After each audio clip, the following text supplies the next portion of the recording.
Gang, Ghetto here. Salute to you. Hope you having an amazing day. Hope your week has started off well. It's been a lot of madness going on in the world, no? Hope we can bring you a moment of clarity and a moment of rational thinking in all the noise and all the crazy. You know what I mean? As always, you know how to get at me. His ghetto point of view at gmail.com. His ghetto point of view at gmail.com. Yeah, man, we not gonna belabor the point. We gonna get into it. It's gonna be a fun time, man.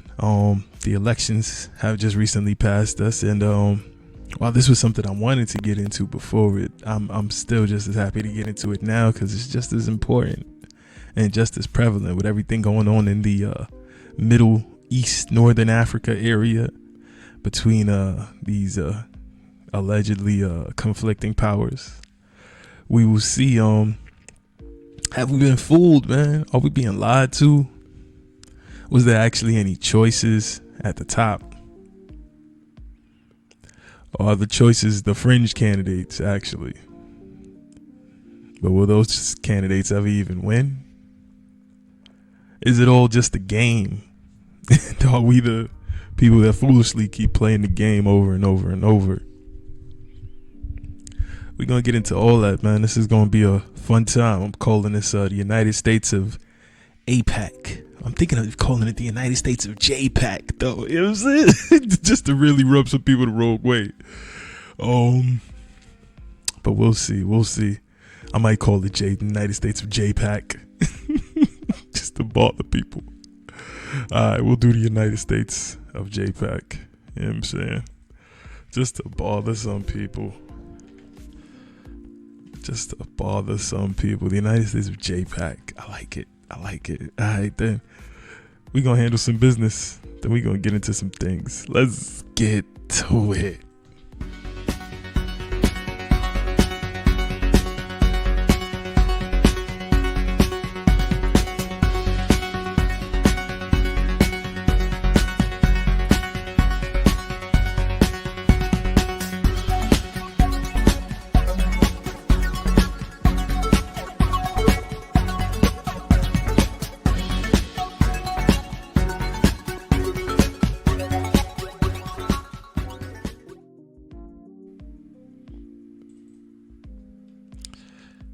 Copyright disclaimer under Section 107 of the Copyright Act 1976. Allowance is made for fair use for purposes such as criticism, comment, news reporting, scholarship, and research. Fair use is a use permitted by copyright statute that might otherwise be infringing. Nonprofit, educational, or personal use tips the balance in favor of fair use. Fair use, fair use, fair use. Let's go. Now, I've listened to your black ass talk all day about how much you can't stand black folks. Ain't two of them in the history of the world that's worth a squirrel for it. Oh, how much you love white folks. Best thing the good Lord ever did for the planet Earth. Ruckus, you black as ace of spades, man. I don't see the need for you to go and insult the man after a game of checkers. We've been reminiscing all day, looking in each other's eyes, acting like we like each other. Now you gotta go ahead and remind me of my ailment. Ailment? That's right. You heard of vitiligo? Shoot, well, I got re-vitiligo. Every year my skin just seemed to get blacker and darker and blacker and then more darker. It's the opposite of what Michael Jackson got.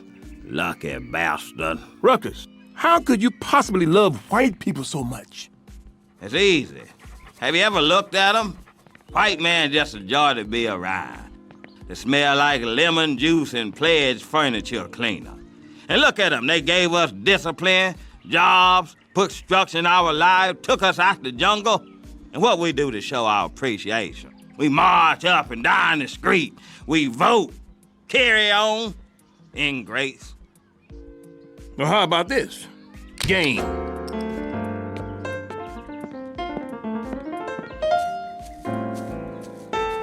Nigga.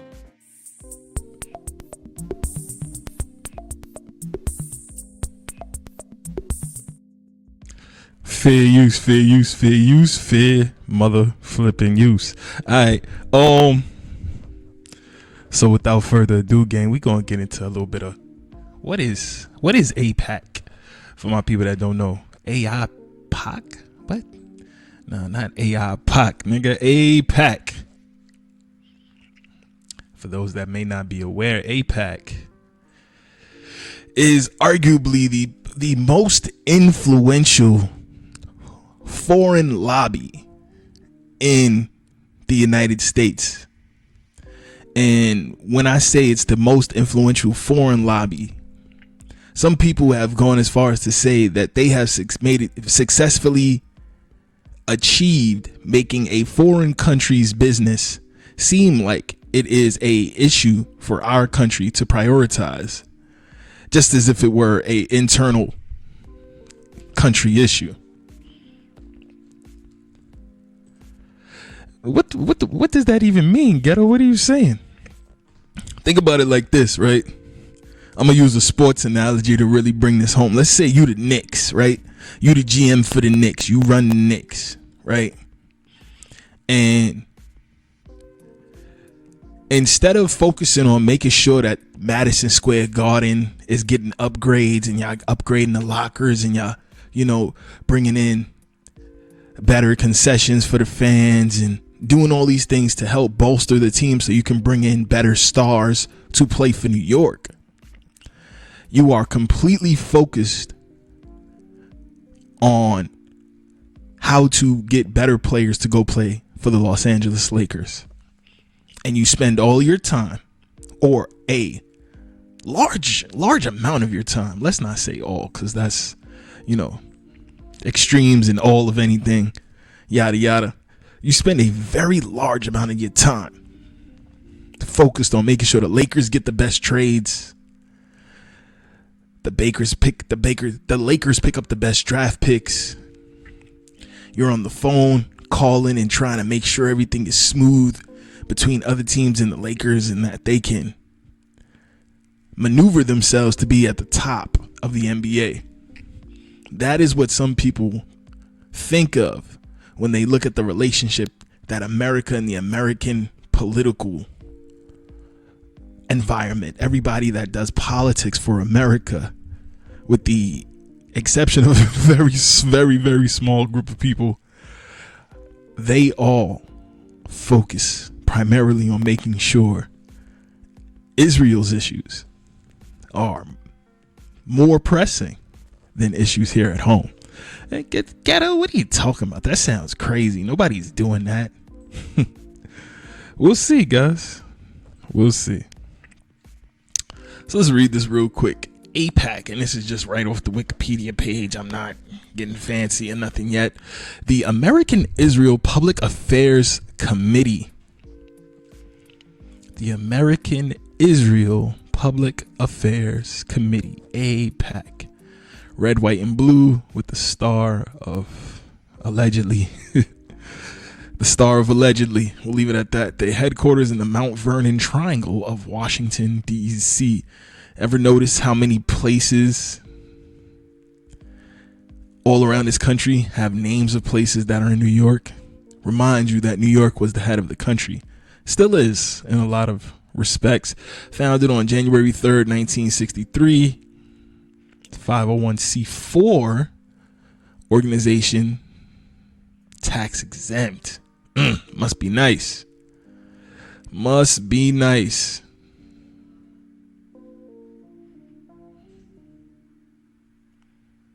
Must be nice. They revenue in 2014 was $77 million. This is a 514. Doesn't have to pay any taxes. $69 million in expenses. Sure. I mean, what are they selling? What are they selling? The American Israel Public Affairs Committee is a pro-Israel lobbying group that advocates its policies to the legislative and executive branches of the United States. One of the several pro-Israel lobbying organizations in the country. There are several? Huh. It has been called one of the most powerful lobbying groups. AIPAC was founded in 1954 by Isaiah L. Kenan, a lobbyist for the Israeli government, partly to counter negative international reactions to Israel's Kibbutz massacre of Palestinian villagers that year. AiPAC only became a powerful organization during its peak influence in the 1980s. Sure. In 2002, AiPAC expressed intent to lobby Congress to authorize use of force in Iraq. And in 2003, the Iraq War was defended at AiPAC events. So think about what this just said.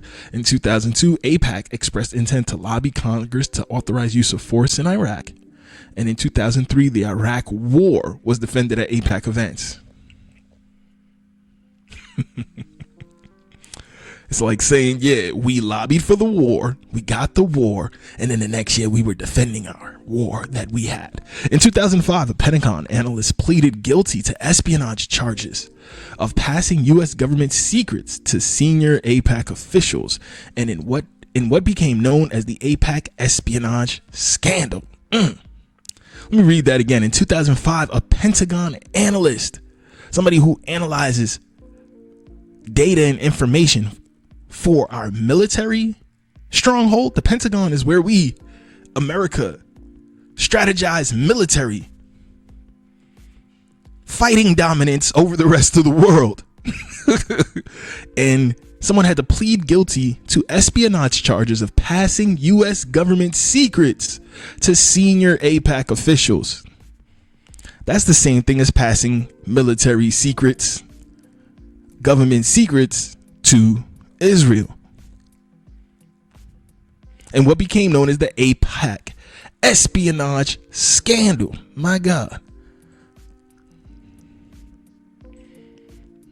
Let's look into that. The Lawrence Franklin espionage scandal. The Lawrence Franklin espionage scandal involved Lawrence Franklin, a former United States Department of Defense employee, passing classified documents regarding United States policies towards Iran to Israel.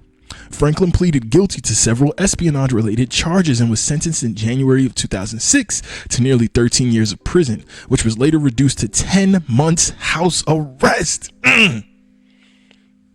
That's what happens when you control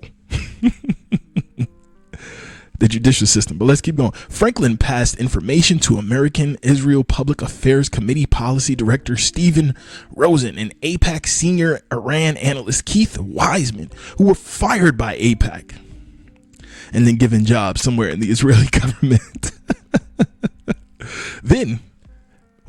They were then indicted for illegally conspiring to gather and disclose classified national security information to Israel. However, prosecutors later dropped all charges. AiPAC don't got no control, huh? However, prosecutors later dropped all charges against them without any plea bargain.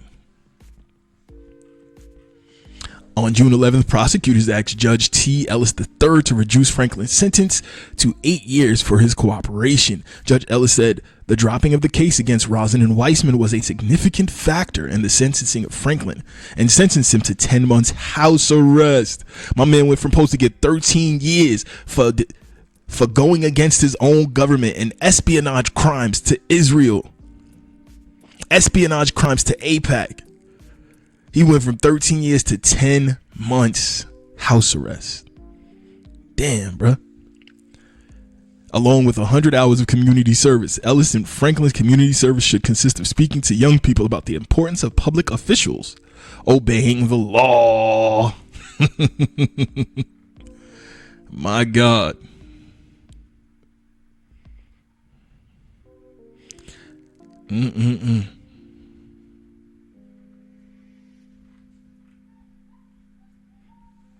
Crazy. The criminal charges on May 3rd, 2005, the FBI filed criminal charges against Franklin. The complaint alleges that at June 26, 2003, lunch, Franklin disclosed classified national defense information, military secrets. Told you. Related to potential attacks on U.S. forces in Iraq to two unnamed individuals. According to contemporary media reports, the individuals were Stephen J. Rosen and Keith Wiseman, who were employed by AiPAC at the time. The complaint also alleged that Franklin disclosed classified information to a foreign official and members of the media. This is literally treason, y'all. This is literally treason. Oh man, and that search at Franklin's home found approximately 83 classified documents. So this dude got more classified documents than presidents at his house. Franklin appeared in court on May 4th, 2005. He was released on a $100,000 bond. Franklin's lawyer said he would plead not guilty. And on August 4th, a federal grand jury indicted Franklin on 5 charges of violating the Espionage Act of 1917.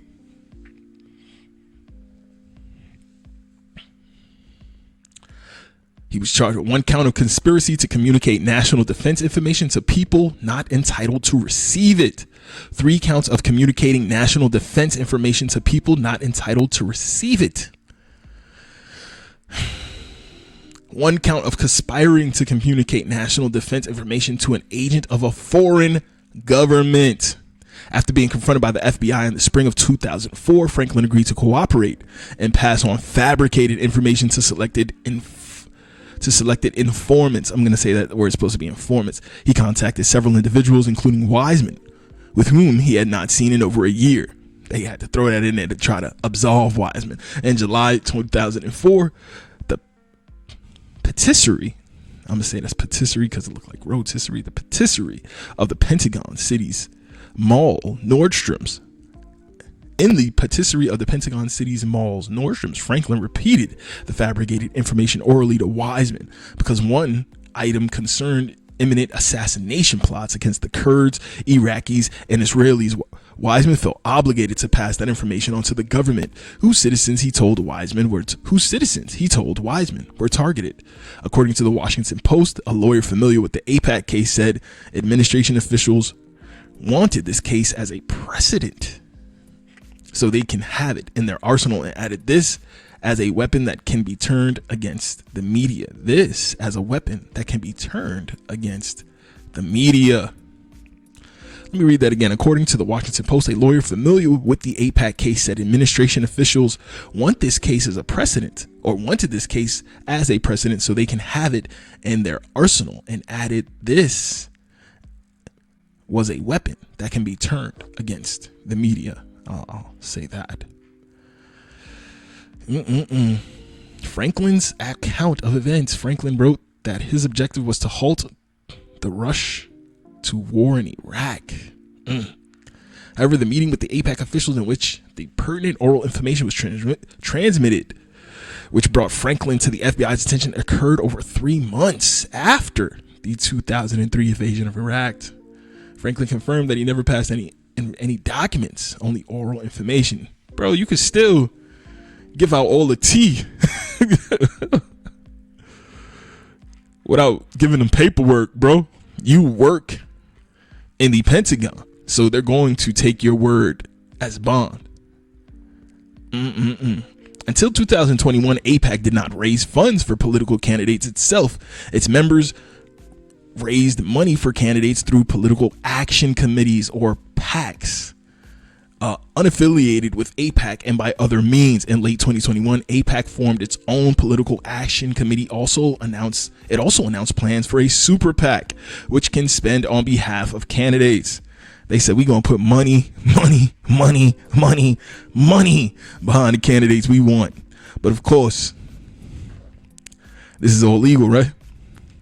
Its critics have stated it acts as an agent of the Israeli government with a quote-unquote stranglehold on the United States Congress with its power and influence. A stranglehold on the United States Congress. JAiPAC has been accused of being strongly allied with the Likud Party of Israel and the Republican Party in the United States. I'd argue they're also very tightly connected to the Democrats. An JAiPAC spokesman has called this a malicious mischaracterization. That's a fact, because I'd argue that they work with every single person on every single side. Just about, maybe like 98% of all the politicians here in America. But we'll see. JAiPAC describes itself as a bipartisan organization, and the bills for which it lobbies in Congress are always jointly sponsored by both a Democrat and Republican.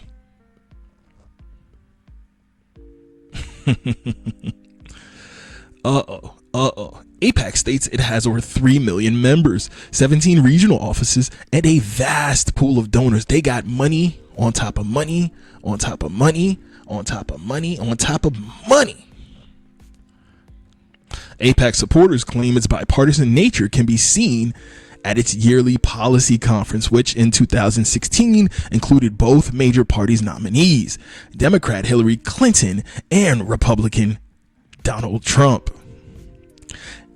So then the question has to be asked, if both major parties' people are going here and acquiescing to AiPAC, are we really just the United States of JAiPAC? Oh, we the United States of JAiPAC. Are we just the United States of JAiPAC? Excuse me. AiPAC has been criticized as being unrepresentative of American Jews who support Israel and supportive only of right-wing Israeli policy and viewpoints. Thank you, Wikipedia. Appreciate that, Wikipedia. Appreciate that, Wikipedia. Let's jump in. Fair use. Congratulations, President Joe Biden and Vice President Kamala Harris, on your historic inauguration. President Biden, you and I have had a warm personal friendship going back many decades. I look forward to... President Biden, you have been doing what Israel likes for a very, very, very, very, very, very, very, very, very, very long time. And I thank you for it. Let's go. Working with you to further strengthen the U.S.-Israel alliance, to continue expanding peace between Israel and the Arab world, and to confront common challenges, chief among them the threat posed by Iran. I wish you the greatest success. God bless the United States of America. God bless Israel. Yeah.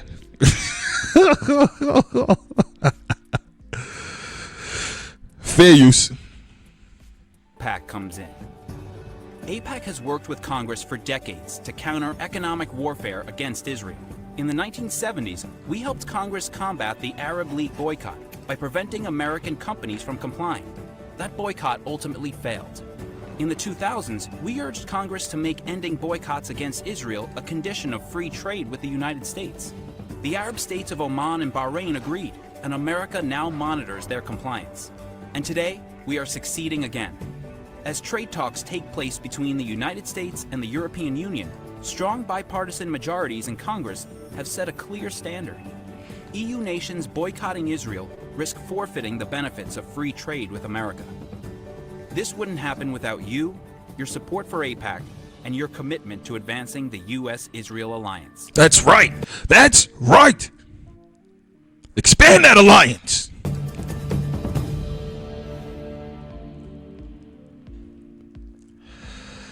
Fair use, fair mother flipping use. Let's go. Israeli airstrikes killed at least 3 more people, including a pregnant Palestinian woman and her 18-month-old child. The Prime Minister of Israel, His Excellency Benjamin Netanyahu.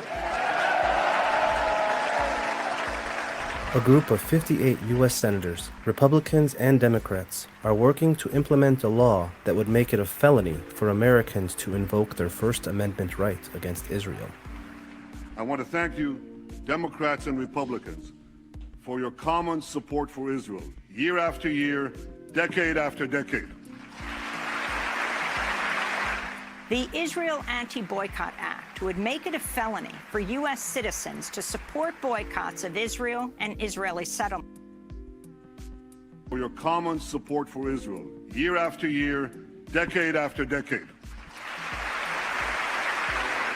The Israel Anti-Boycott Act Act would make it a felony for U.S. citizens to support boycotts of Israel and Israeli settlements. Boycott, divest from, and sanction the State of Israel. The BDS movement is a call from Palestinian civil society to impose non-violent measures to get Israel to comply with its obligations under international law and end its denial of Palestinian rights. The objectives of the BDS movement are: one, the liberation and the end of this occupation; number two, the return of refugees to their homes and to their livelihoods; number three is the end of apartheid and segregation and discrimination against Palestinians inside Israel and everywhere else. Israel, the one and only Jewish state.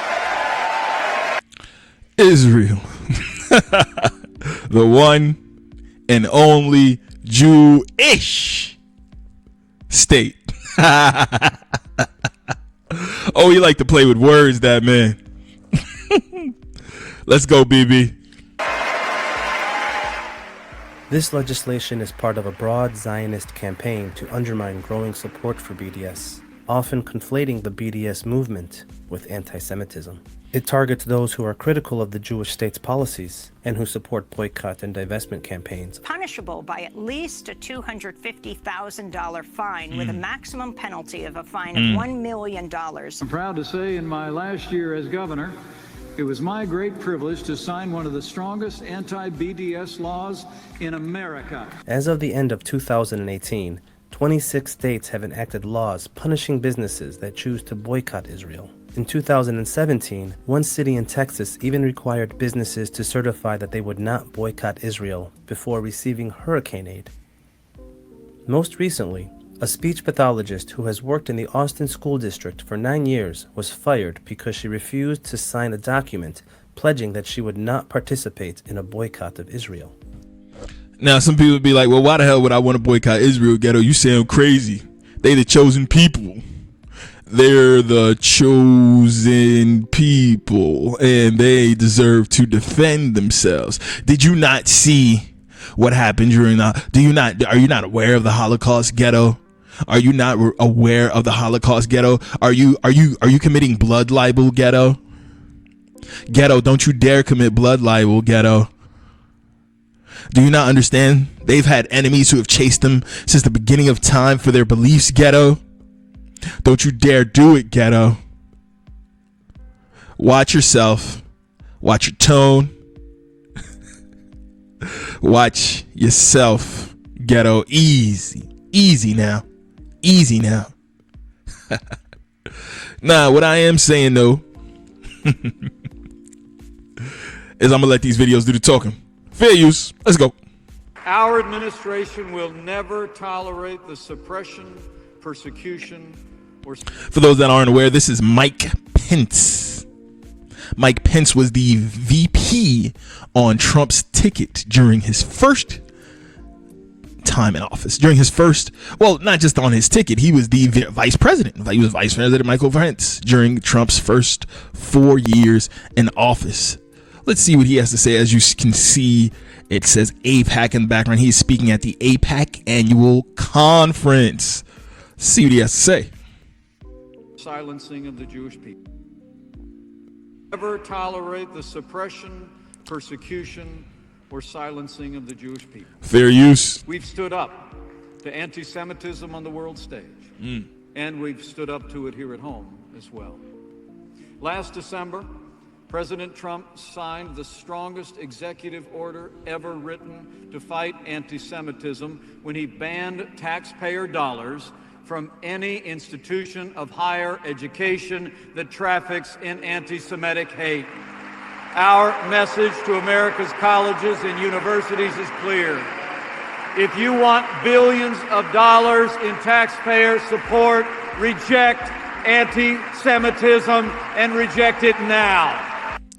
If you want this money, it's get down to lay down. You can get down, or your business can lay down. We're going to take a quick break. Where did that come from? A license plate says it's from the federal government. Attention, fair use, fair use. The Federal Health Department, in conjunction with the Center for Minority Control, is here today with complimentary flu shots. Complimentary means free. Oh, it's free? Free needles? God is good. Hey, whoa. What the hell, Hop, are you people doing? Have you forgotten all your conspiracy learnings? Listen, the government uses projects to test all kinds of poisons. Syphilis, crack, the McChitlins. Those chitlins made me mix sick. Now you see what I'm talking about. Hold on, everybody. This is a government of the people, by the people, and for the people. And we, the people. I'm sure there's nothing to fear. Thank you, Mrs. Stubbs. How do you know my name? Because we're your friend. Now come on over here and drop your pants. No, Muriel, it's a trick. It's just a flu shot. Don't listen to that fool. Aha! Flu! F-L-U! Fool! F-U-L! Coincidence? I don't think so. Come on, people. I don't think it's a coincidence either. NPR.org unpacking what the American Israel Public Affairs Committee does. So, I'm tweaking. Give me 3 seconds. Let me expand that for you. For your eardrums.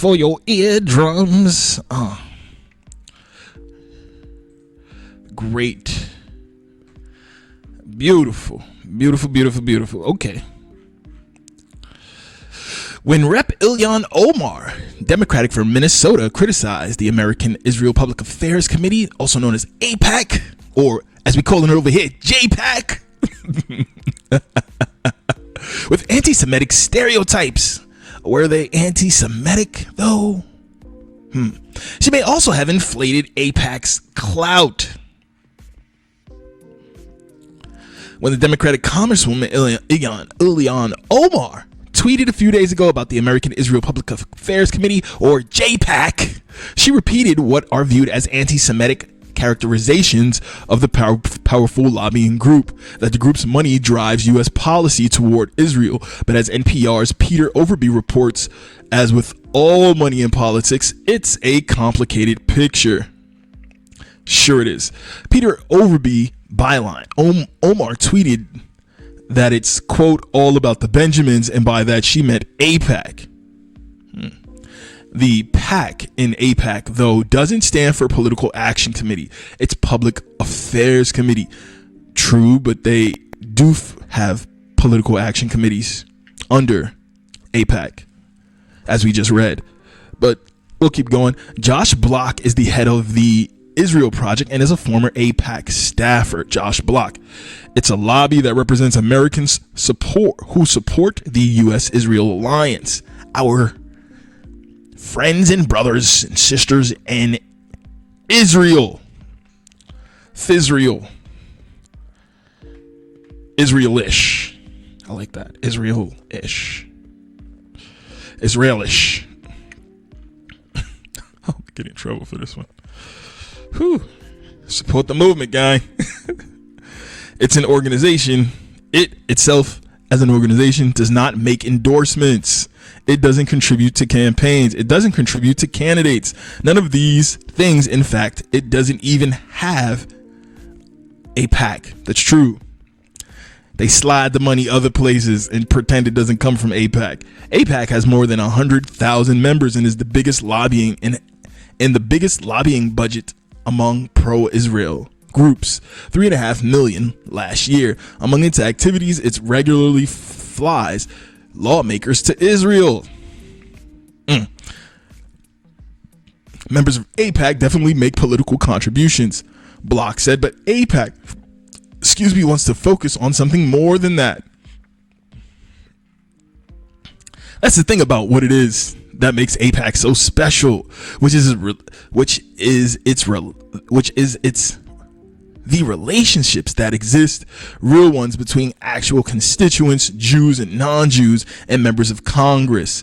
Real ones, real relationships between actual constituents, Jews and non-Jews, and members of Congress who understand the value of the U.S.-Israel alliance. Don't let that fly over your head. AIPAC has always strongly backed the Israeli government, but things have changed. These days, there are more liberal Jewish groups, most notably J Street, which takes a more critical view of Israel's foreign policy. Ben Schneider is a senior advisor to JAiPAC, or Political Action Committee. The perception has long been that the consensus was that members of Congress and that elected leaders should take a hard right, Israel always right. Israel is always Israelish is always right approach to these issues. But then came the rift over the status of Palestine. If you poll the Jewish community, which J Street has done every election night since our founding, you'll see that in fact a majority of American Jewish support pushing for a Palestinian state alongside a secure Israel-ish.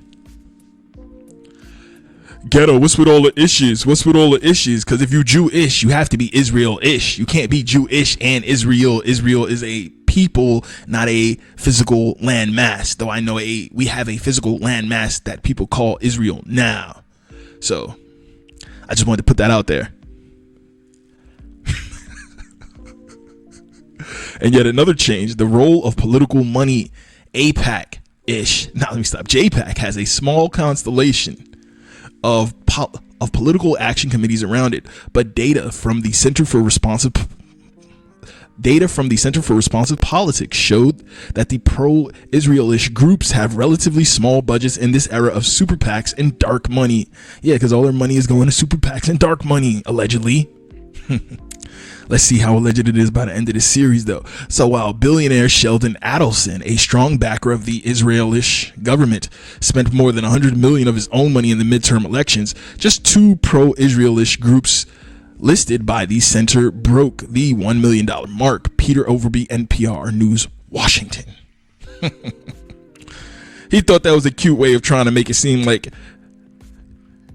this political action, they're a public action committee, whatever. Like, what's the difference? This public action committee didn't spend as much money as people think. Yeah, people who are members who happen to be, Israelish and Jewish may have spent hundreds of millions of dollars, and we may be the largest group, but we ourselves are meager and we have very little money. This reminds me of a verse in the Bible. I know thy trials and tribulations. Thou art rich. You like to claim poor, but thou art rich.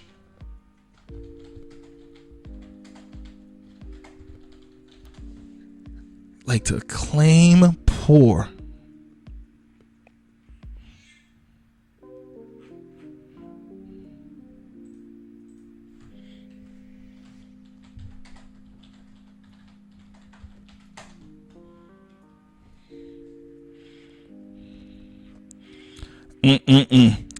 Revelations 2:9. Let's talk. I know your affliction. I know thy works in tribulation and poverty. Teach, dear counsel. Revelations chapter 2 and verse 2. I know thy works. I know thy works and thy labor and thy patience, and how thou canst not bear them which are evil. And thou hast tried them that which say they are apostles and are not, and hast found them liars, and hast borne and hast patience, and for my name's sake hast labored and hast not fainted.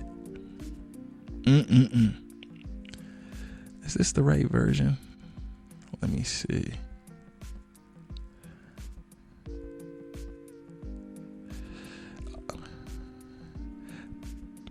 Pardon me.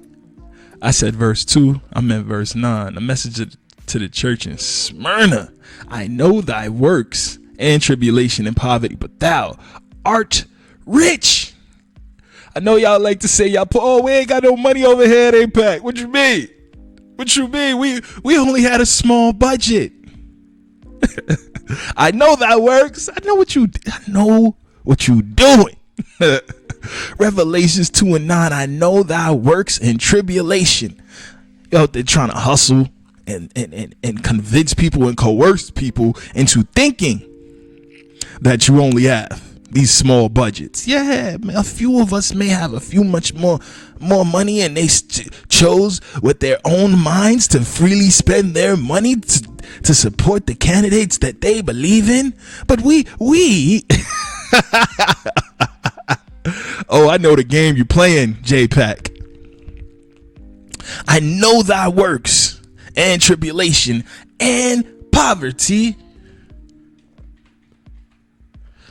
but thou art rich.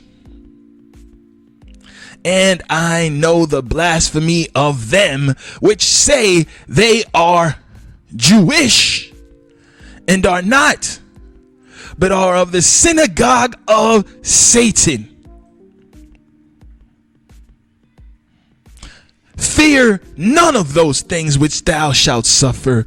Behold, the devil shall cast some of you into prison, that ye may be tried, and ye shall have tribulation 10 days.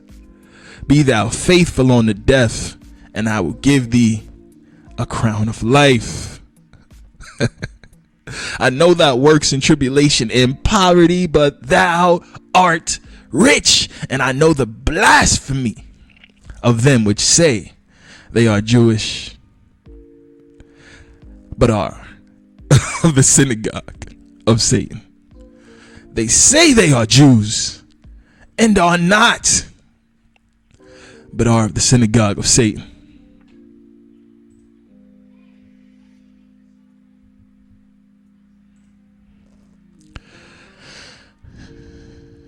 Fair use. Let's go.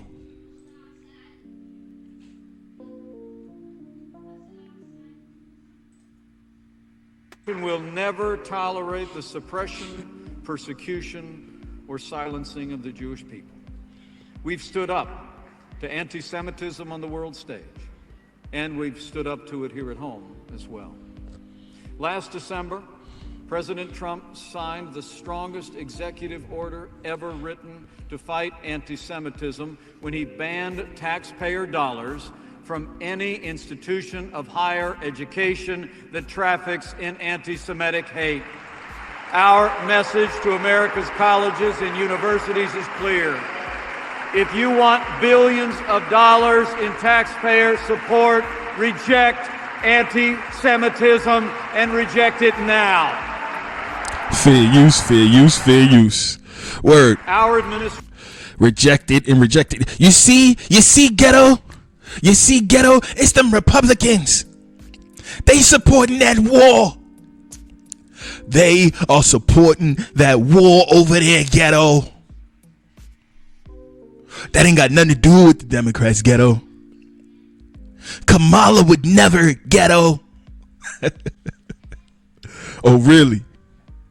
So the Democrats ain't got nothing to do with this, huh? Let's take a quick break, and we'll figure that out.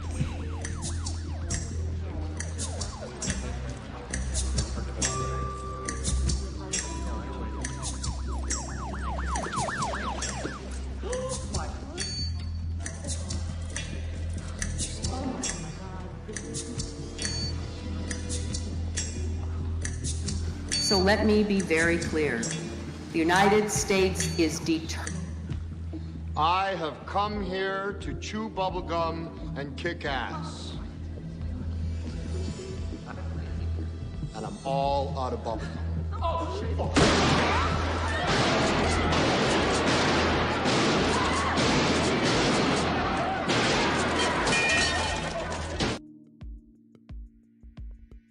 Determined to prevent Iran from acquiring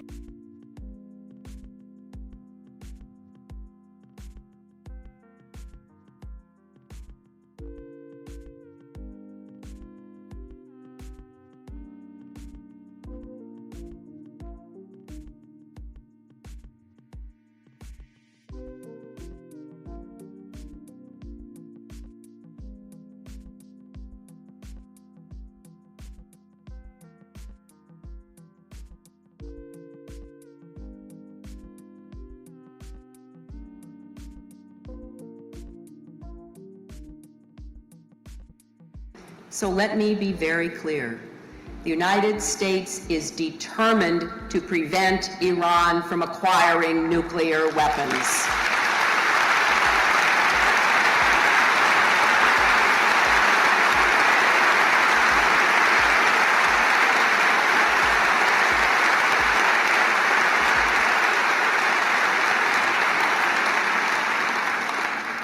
Now, for most of the past decade, the United States, as you know, declined to engage with Iran. And Iran grew more, not less, dangerous. It built thousands of centrifuges and spurned the international community. But it faced few consequences. President Obama has been trying a different course designed to present Iran's leaders with a clear choice. We've made extensive efforts to re-engage with Iran, both through direct communication and working with other partners multilaterally to send an unmistakable message. Uphold your international obligations. And if you do, you will reap the benefits of normal relations. If you do not, you will face increased isolation and painful consequences. We took this course with the understanding that the very effort of seeking engagement would strengthen our hand if Iran rejected our initiative.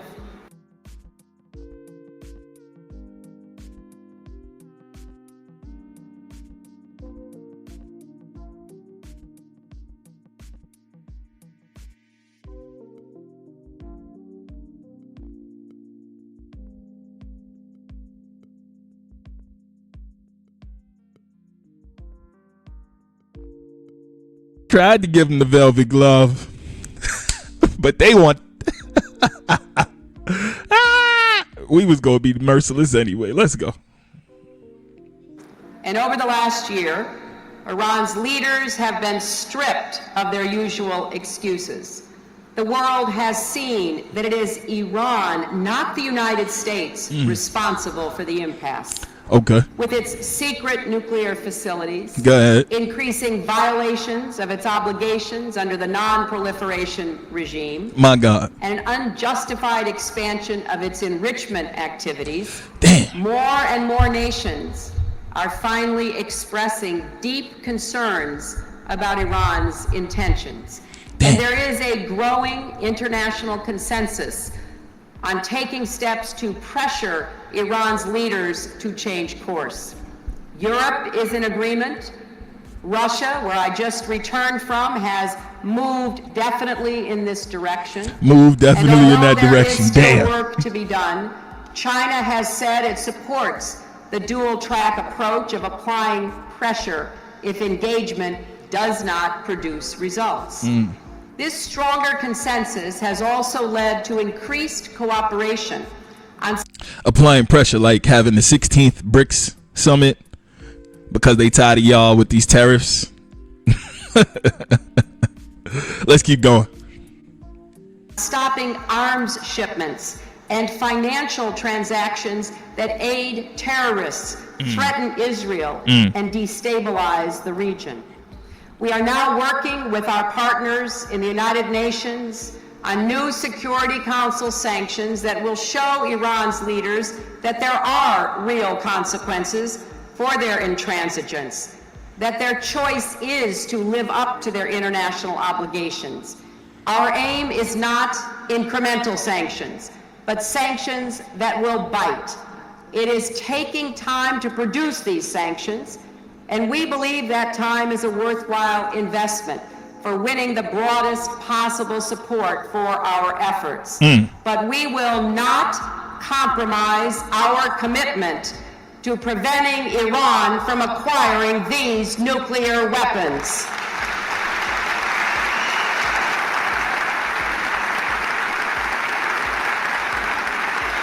It is our devotion to this outcome, two states for two peoples, secure and at peace, that led us to condemn the announcement of plans for new construction in East Jerusalem. This was not about wounded pride, nor is it a judgment on the final status of Jerusalem, which is an issue to be settled at the negotiating table.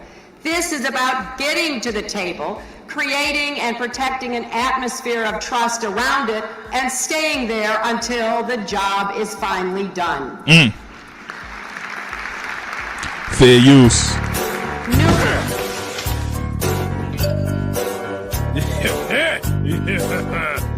Fair use, fair use, fair use. You really are a bum.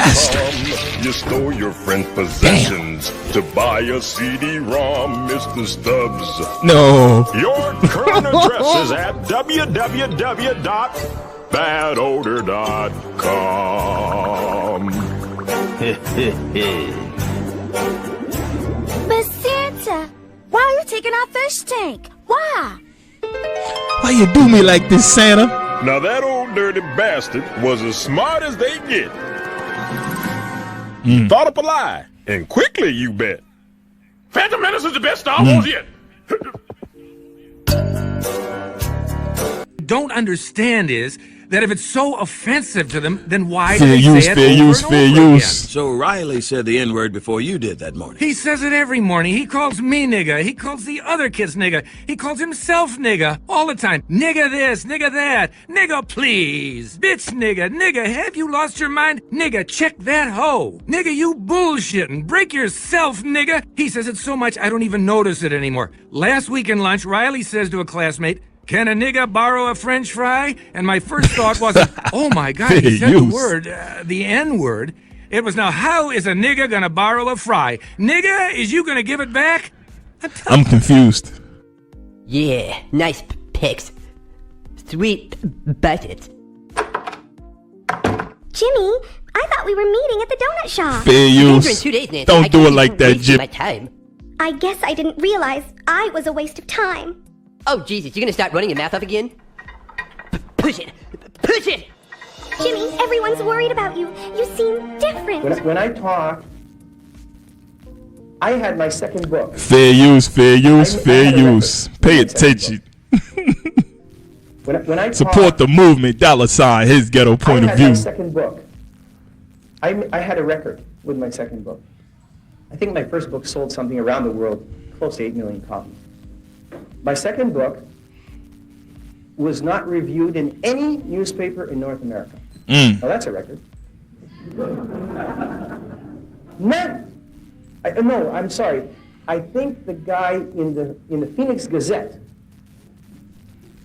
and the people from B'nai B'rith walked in and asked for him to resign. Yeah, because he's an anti-Semite. Now I know what they do because I used to ask them to do it. I mean, when I was in the Mossad and we had a guy that gave us problems in the U.S. and he was speaking out and he was talking like Pete talked once and said, Israel is bombing. So if you didn't catch that, my man is former Mossad agent, and he's talking about how when he had issues with people in the media, he would just get a full blanket campaign to attack that person and make the media completely present that person as anti-Semitic. But then as he became former Mossad and started writing books against the very government he worked for, they gave him the same Rochambeau. Let's go. I had a record. What's good for the geese is good for the gander. I think my first book sold something around the world, close to 8 million copies. My second book was not reviewed in any newspaper in North America. Now that's a record. None. No, I'm sorry. I think the guy in the Phoenix Gazette and the people from B'nai B'rith walked in and asked for him to resign. Yeah, because he's an anti-Semite. Now I know what they do because I used to ask them to do it. Damn. Fair use. And we had a guy that gave us problems in the U.S. and he was speaking out and he was talking like Pete talked once and said, Israel is bombing Lebanon with cluster bombs. We say, hey, who's that guy?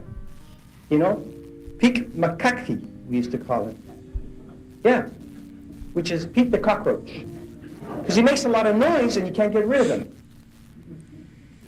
So what you do is you get in touch with a guy in the station in New York. Or Listen, you get in touch with the guys in the station in New York. to label him. Get rid of him. You know? Pete McCarthy, we used to call him. Yeah. Which is Pete the cockroach. Because he makes a lot of noise and you can't get rid of him. So what you do is you get in touch with a guy in the station in New York or in the station in Washington. You say, tell the guys at B'nai B'rith to label him. And of course the campaign starts, and before you know it, the guy's labeled. And he's an anti-Semite. Because that's what we say he is. And that's one stain you cannot wash. Guys at B'nai B'rith to label him. You can't get rid of him. So what you do is you get in touch with a guy in the station in New York or in the station in Washington. You say, tell the guys at B'nai B'rith to label him. And of course the campaign starts, and before you know it, the guy's labeled. And he's an anti-Semite. Because that's what we say he is. And that's one stain you cannot wash. Now, it shames me as a Jew to tell you that. But that's the fact. And it's wrong.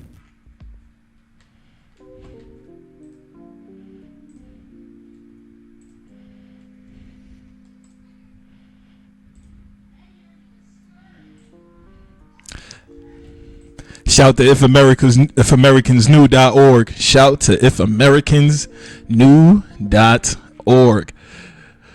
Quick article before we wrap up today, gang. I hope you hate it or love it. I ain't gonna stop, homie, until my heart stops. Go ahead and envy me. I'm the JAiPAC MVP, and I ain't going nowhere, so you should get to know me.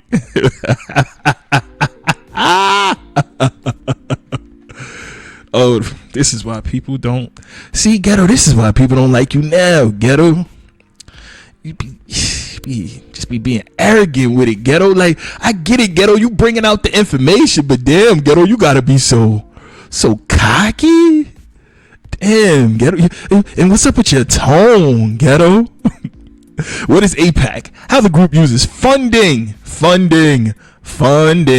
to support the Israel-U.S. relationship. Hear about AIPAC but don't know who they are or what they do? Here's what you need to know. I always love articles like that because they make me a little leery. Anytime you try to tell me what I need to know, I think I need to do more research. But anyway, the American Israel Public Affairs Committee, or JAiPAC, has moved further into public discourse after the Israel-Hamas war enters its 8th month. AIPAC, whose website lists its core mission as building bipartisan support for the Israel-U.S. relationship, is the best known contingent of political action committees, or PACs, and lobbying groups dedicated to maintaining a positive relationship between the United States and Israel. But it's not a PAC. It's not a political action campaign. It's a public action campaign. All right, you got it. AIPAC platform includes supporting security assistance to Israel, promoting peace, and countering Iran's aggression and nuclear weapons quest. AIPAC is also known for sponsoring travel of U.S. politicians and aides to Israel. That must be nice. Get a free trip. Get to go see the sites in Israel. Learn Jewish history.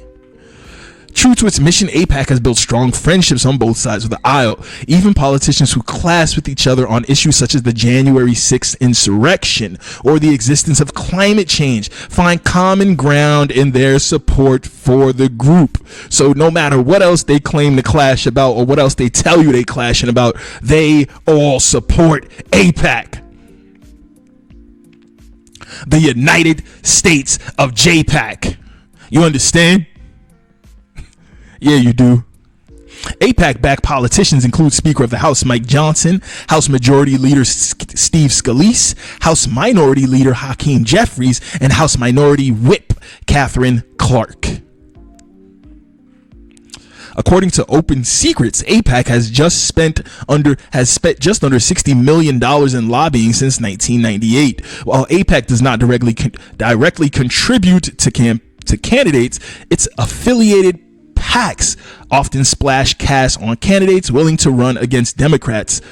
critical of Israel's conduct in the Middle East, including $350,000 on a challenger against Ilhan Omar in 2022. Yes, they will have you kicked up out your seat if you don't agree with the JAiPAC. JAiPAC's increased visibility reflects the influence of watchdogs such as Open Secrets, dubbed the quote-unquote pro-Israel lobby. AIPAC's increased visibility reflects the influence of what watchdogs such as Open Secrets, dubbed the pro-Israel lobby, whose top recipients include President Joe Biden of $4.2 million, Senator Mitch McConnell $1.9 million, Chuck Schumer $1.7 million, and Senator Ted Cruz of $1.5 million. And that's just the money they can talk about, family. The money under the table, I guarantee you. That money under the table. But you know what? Let's hear about AIPAC for themselves. The mission of AIPAC is to encourage and persuade the U.S. government to enact specific policies. This is AIPAC's own words. Don't tell me this is not true. AIPAC.org/about us. They not hiding nothing. This is their mission statement. They let you know what it is off rip. The mission of AIPAC is to encourage and persuade the U.S. government to enact specific policies that create a strong, enduring, and mutually beneficial relationship with our ally Israel. We engage with and educate decision makers, politicians, law writers, people of that ilk, political people. We educate them. We engage with them about the bonds that unite the two countries and how it is in America's best interest to strengthen those bonds and help ensure that the Jewish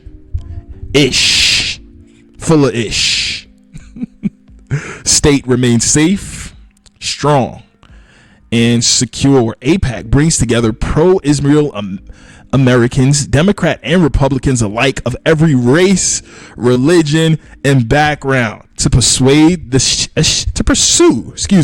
a shared mission, keeping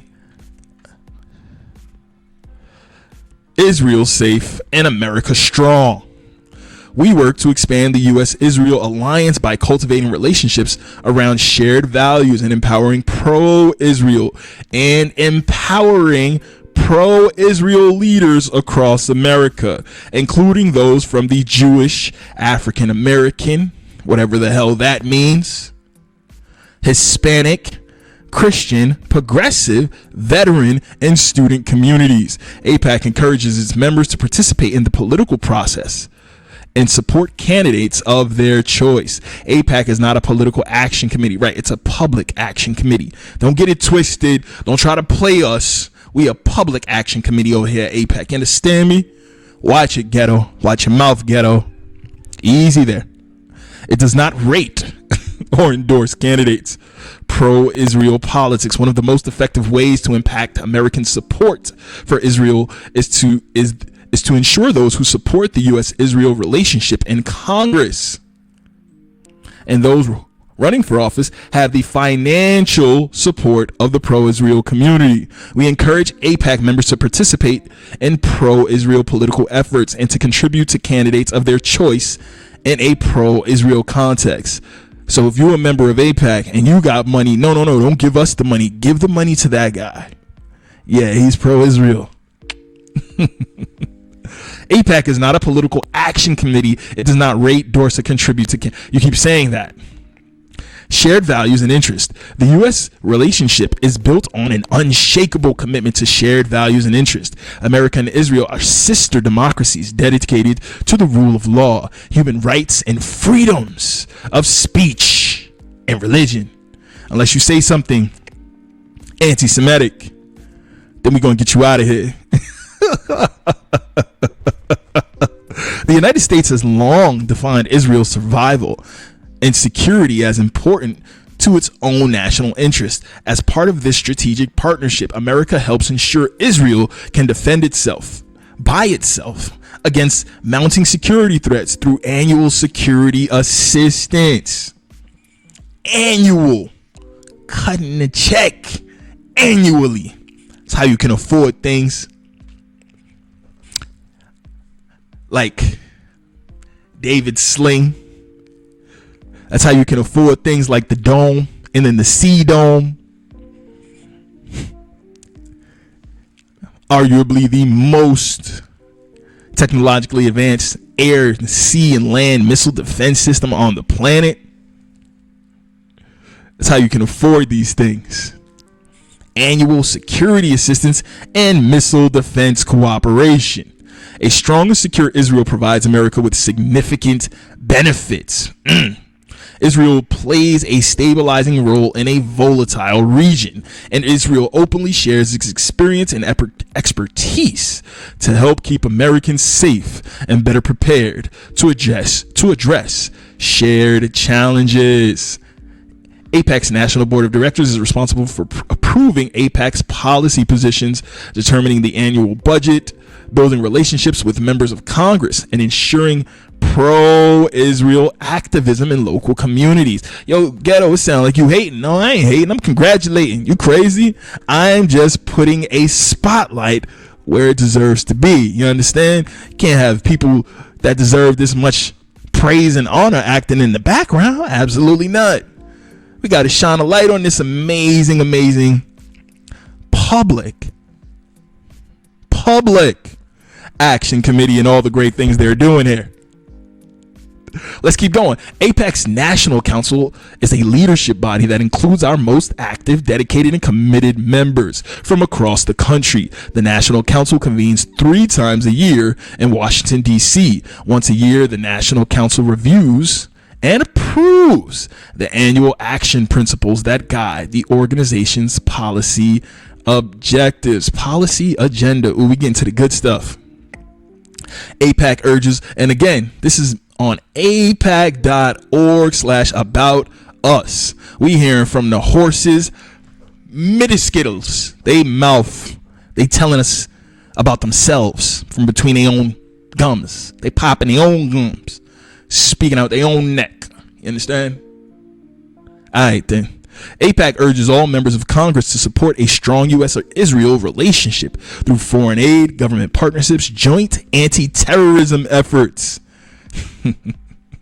and the promotion of peace through a negotiated 2-state solution, a Jewish state of Israel living alongside a demilitarized Palestinian state. That is their 2-state solution, a Jewish state of Israel living alongside a demilitarized Palestinian state. Though right now it looks like it's just the plan is just to completely eviscerate it. There will be no more 2-state solution, it looks like. But let's keep going. JAiPAC advocates for vital security assistance to Israelite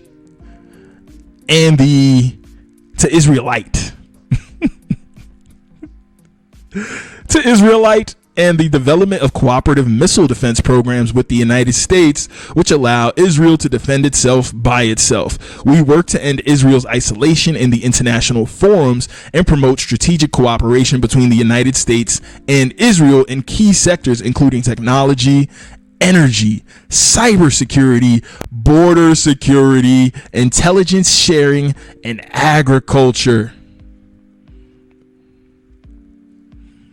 Working at AIPAC is a unique opportunity and balance of personal values and professional aspirations. For more than 60 years, AIPAC, JAiPAC, Tupac has been on the forefront of advancing the U.S.-Israelite relationship for the betterment of both nations. The strategic partnership between the two nations will help shape the 21st century. Oh, I bet it will, while promoting peace.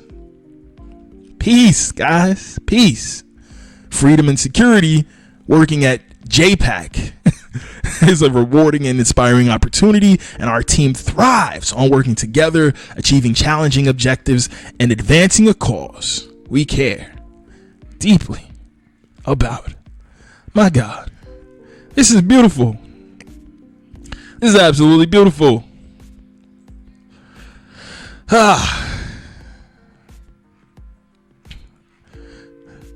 How pro-Israel AIPAC influences U.S. politics. KQED, NPR, and PBS.org.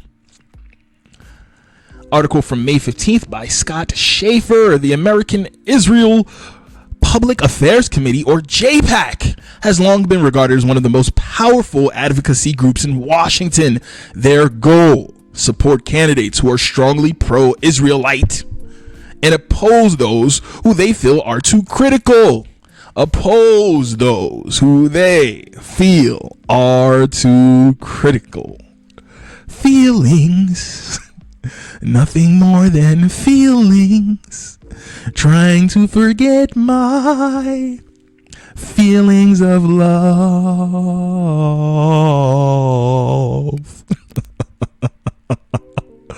The October 7th attack by Hamas and Israel's ongoing war in Gaza have intensified JAiPAC's political activities and its involvement in the 2024 election. And its involvement in the 2024 election. Oh, but if Russia's involved in our election, we have a problem. If China is involved in our election, we have a problem. But Israel can openly, admittedly involve itself in the election of a sovereign nation. Shut your anti-Shemitic mouth, Ghetto. Ghetto, you shut your anti-Shemitic mouth. I don't know. How dare you make such a statement, Ghetto? What's wrong with you? What is wrong with you, sir? Something's really wrong with you, man. It's all that nigga technology you be using.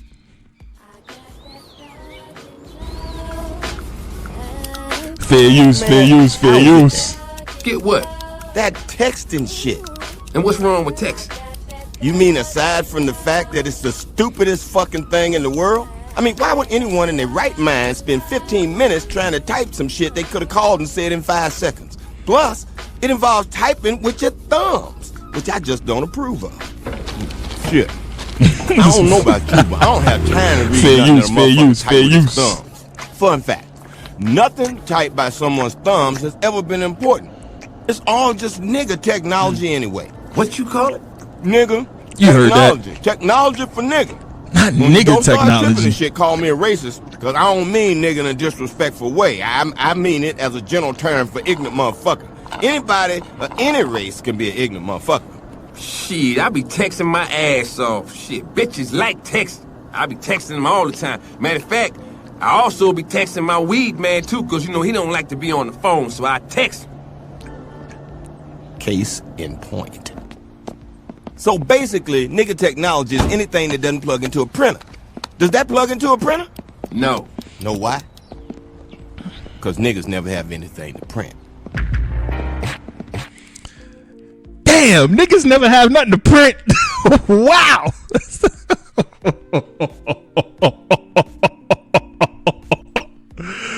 Nigga technology. Shit. KQED.org. AIPAC, Israel's political enforcer in the U.S. Article continues.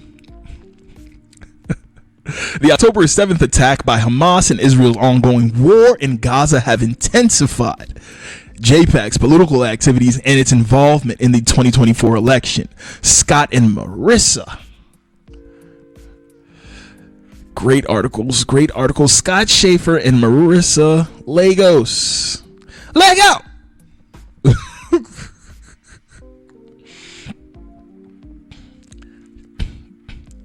How does AIPAC shape Washington? We tracked every dollar.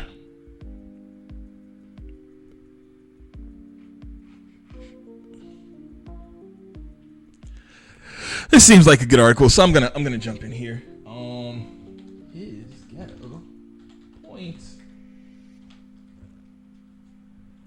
Y'all know the email. Man, let me in here, Intercept. For decades, the American Israel Public Affairs Committee had been an influential presence on Capitol Hill, working behind the scenes to lobby politicians and staffers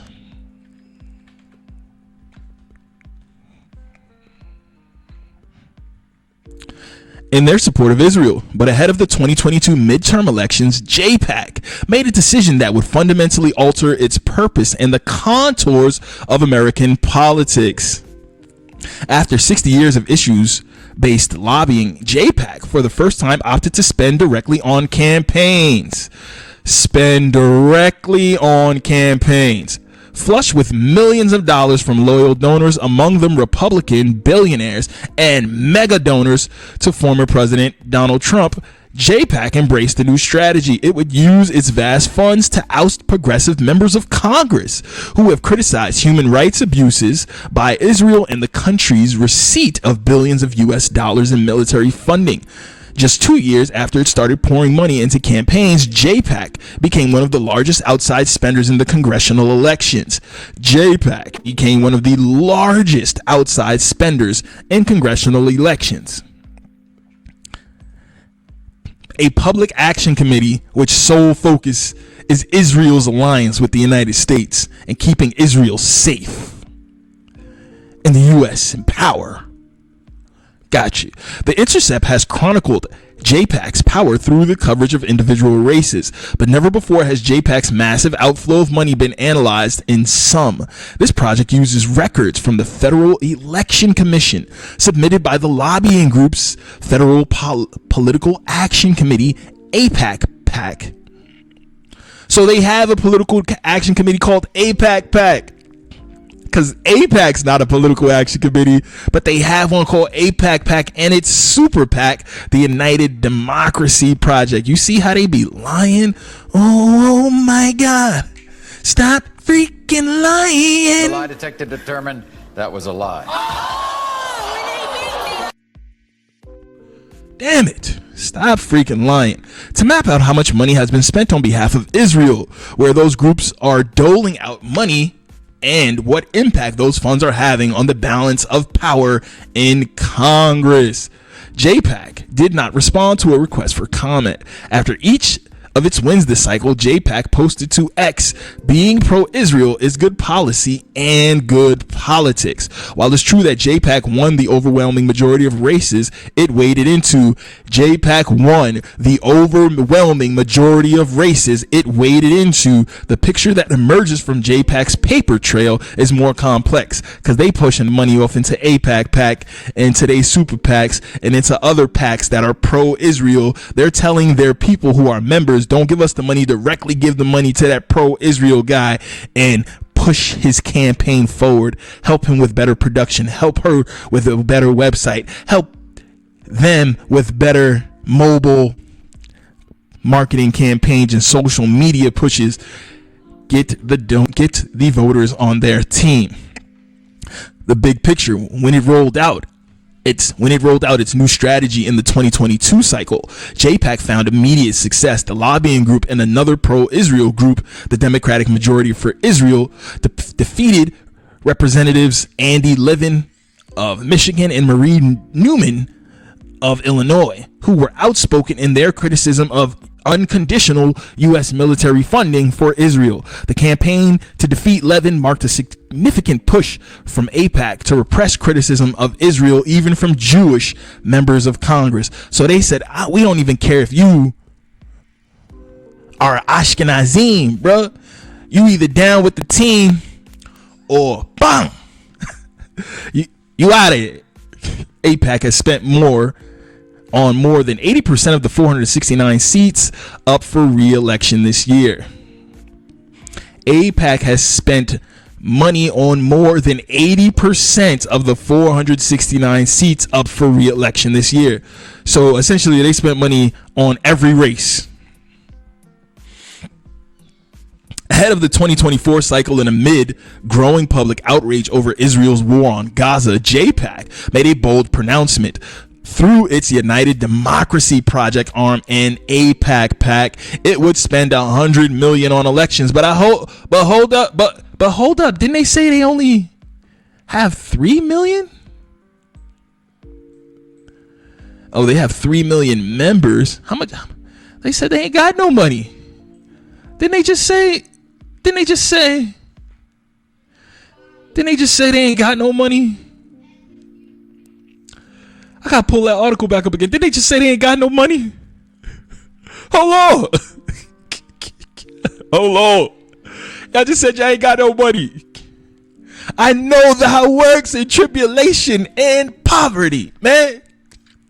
But thou art rich. Revelations 2:9. And I know the blasphemy of them which say they are Jews and are not, but are the synagogue of Shaitan. Man. Hold up, man, because you see, now I gotta pull up that article again, because y'all just said y'all ain't had no money, man. Y'all just said y'all ain't had no money, man. Dang.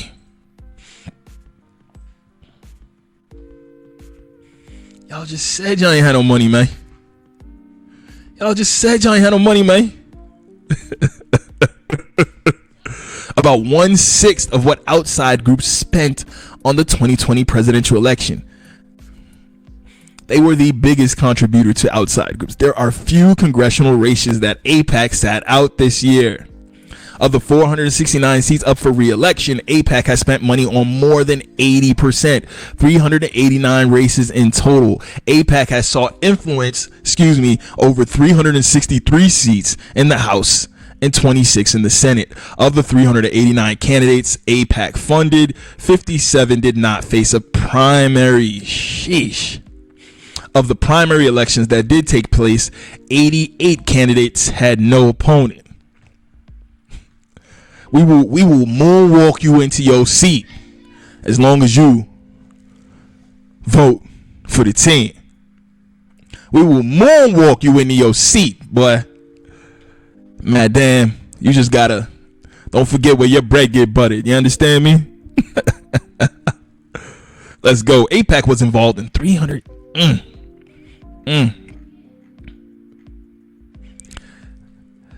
They lost 1, 2, 3, 4 out of crazy. So it says they lost essentially 4 of the races they put money into.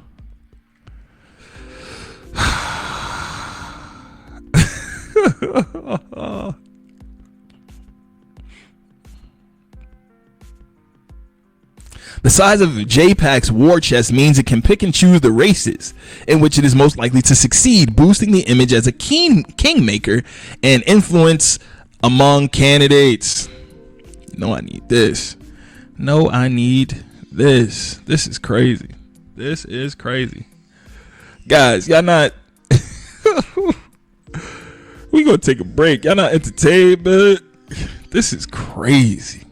Let's take a quick break. We'll be right back.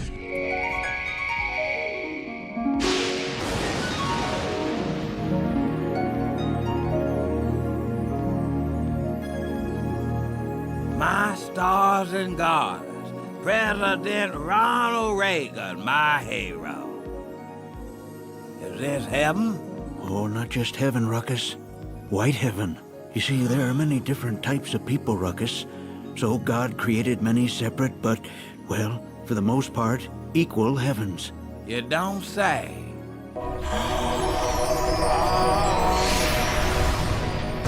White heaven is for decent, good, God-fearing Christians who just happen to, well, hate everyone and everything relating to black people. That means no Muhammad Ali, no hip-hop music, and no f***ing Jesse Jackson. What about Whoopi Goldberg? Nope. Oh, this is heaven. Turns out that God really doesn't have that much of a problem with racism.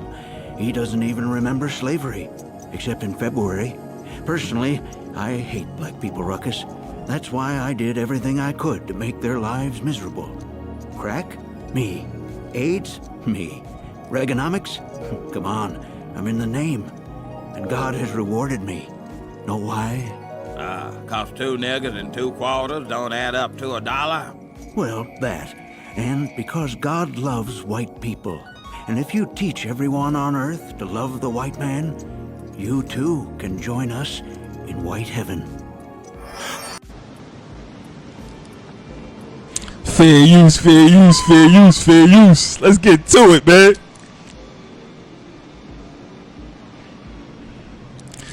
Can you see what I see? Do you know what I know? No, you don't.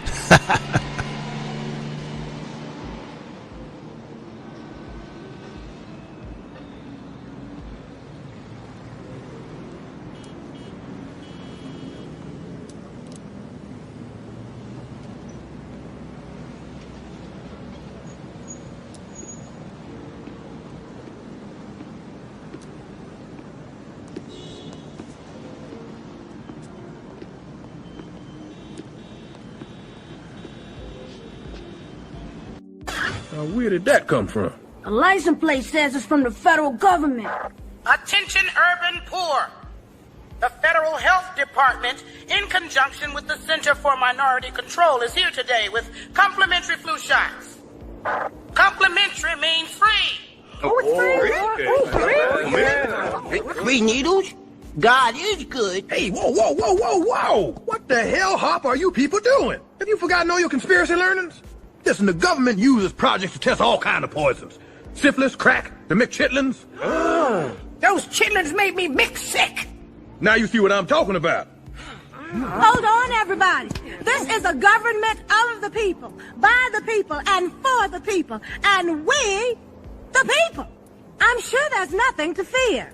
Thank you, Mrs. Stubbs. How do you know my name? Because we're your friend.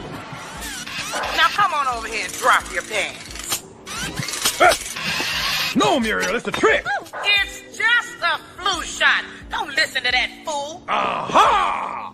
Flu, F-L-U. Fool, F-U-L. Coincidence? I don't think so. Come on, people. Let's tell them they can take their flu shots and shove them up their arsenio. Yeah, just leave me my Medicare, Medicaid, food stamps, and Social Security, and I'll be fine with no help from nobody. I'll be fine with no help from nobody. Funding both parties, man. We'll end with this for today. This has been very enlightening, and I hope you guys are starting to put the picture together. This Intercept article is amazing, and we'll continue with this as we continue with this series. Funding both parties. JAiPAC's approach to electoral spending is bipartisan. The group has funded Republican, Democrat, and independent candidates alike. JAiPAC supported 233 Republicans with a total of more than 17 million in funds.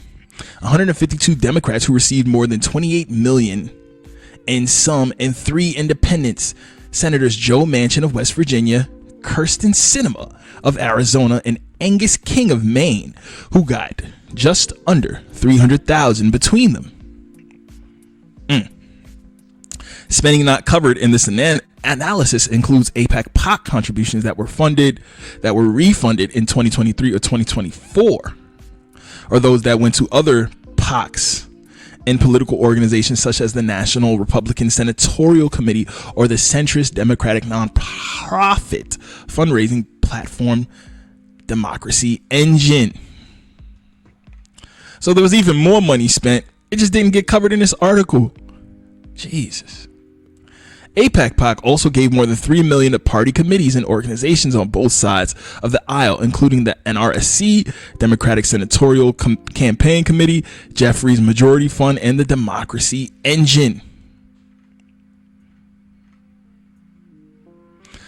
The literal place that the spending is in this. So one of the places that they gave money to is not even covered in this article, guys. Jesus Christ. AIPAC spent this year on races in multiple places they gave money to are not even covered in this article. And they still outspent, according to the article, and the funding and the money the article is covering. Guys, this is crazy. We're going to leave it right there. We're going to jump into this very soon again. As always, gang, y'all know where to tap in. Y'all know where to reach me. His Ghetto Point of View at gmail.com. His Ghetto Point of View at gmail.com. His Ghetto Point of View at gmail.com. Thankful to the Most High for all the blessings and all the lessons. Hallelujah. Hallelujah. Hallelujah. Support the movement, gang. Support the movement. $, his got a point of view. $, his got a point of view. $, his got a point of view. We out of here, family. Peace to you and the tribe. See you soon for part 2.